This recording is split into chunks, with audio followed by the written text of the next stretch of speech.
Hi everybody! I haven't played World Tour mode yet, I will get to that eventually. I spent the evening of June 3rd into the early hours of June 4th playing Street Fighter 6 online with my friend John McBaugh. He also makes videos on here, a link for his channel will be in the description. Anyways, with how much fight was surrounding this game, I bought in. And boy, do I regret that. From a gameplay perspective, this game sucks. In this video, I'll explain why I think this game is my biggest disappointment for games released this year and my second most disappointing fighting game of all time. While I hate this game, I will still play it if friends want to play it, mostly because it's the game most of my friends are going to be playing. But this game is not one I would go out of my way to play because everything just feels off with it. The best feeling 2D fighter, in my opinion, is the King of Fighters 15.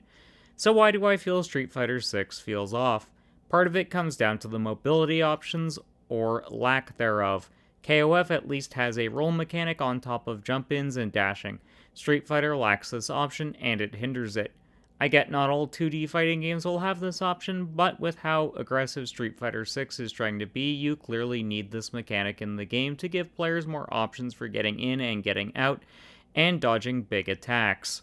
The second reason I dislike Street Fighter 6 is because the drive mechanic is broken, and not in a good way. The drive parries basically make regular blocks completely fucking useless, as the parries are strictly better. Honestly, the game would be better off if just standard blocking was replaced by more mobility options. Also, with the drive impacts, basically beating out everything except for throws feels off to me.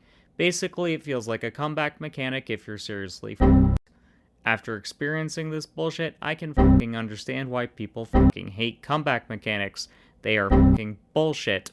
Also, another way the game is broken, my friend John was able to get me in an infinite throw loop just because I was in the corner. The bullshit of the drive impact and infinite loop is just some of why I'm not a fan of this game. My biggest gripe with the game, though, is the overall feeling of it. Hits feel like being slapped with a wet pool noodle. Annoying as fuck, sure, but no lasting damage. I'm not sure what's causing the lack of oomph when your character gets hit or you're dishing out the hits, but it's somehow lacking.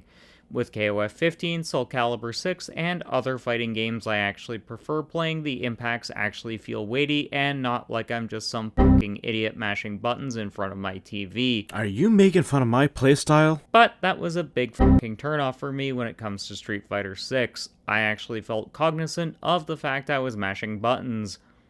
I was barely invested in the game despite chatting with my friend and chatting with those in my Twitch channel. Now let's talk about the netcode. This is where fighting games live or die in the modern era, and guess what? The netcode is just remarkably average.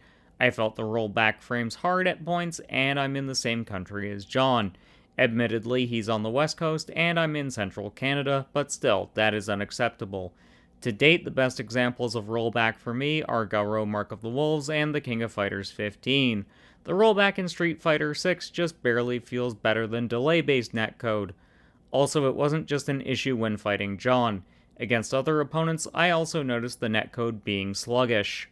Other things I dislike with this game, the roster is incredibly small and there are very few characters I actually enjoy playing. The menu system is also very clunky. These are aspects Street Fighter 6 shares with Guilty Gear Strive, another 2D fighting game I just can't get on with, despite both being incredibly popular and relatively competently made games. The 18 characters in Street Fighter 6 is just too small a number even for the base roster. Fighting games need at minimum 25 plus at launch. Anyways, let's get to what I do actually like about this game. It's really not much.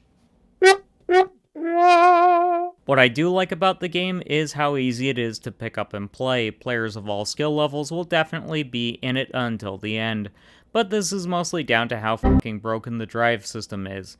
I also like the graphics. Capcom did do an incredible job on this one. A heavily modified version of the Resident Evil engine gives the game a colorful and cartoony aesthetic which suits Street Fighter perfectly, but these are the only positive things I can bring up about my experience. Apparently there's a lot to World Tour mode, which I'll get to during my full review. So those are just my thoughts on Street Fighter 6. For me, it's the most disappointing game of 2023 so far. There's some fun to be had, but this isn't a fighting game I'll take all that seriously. I'll pop it on if that's what my group of friends are doing for a fight night. Otherwise, I'm not investing much time in this title. I'd recommend getting this game on a massive discount around $10 to $15. My rating for this game on initial impressions is a 4 out of 10. It's below average in how it plays and feels, and it's just not that fun. But what do you think of Street Fighter 6? Let me know in the comments, and don't forget to like and subscribe.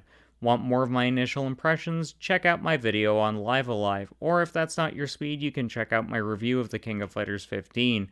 Until next time, keep blazing that trail.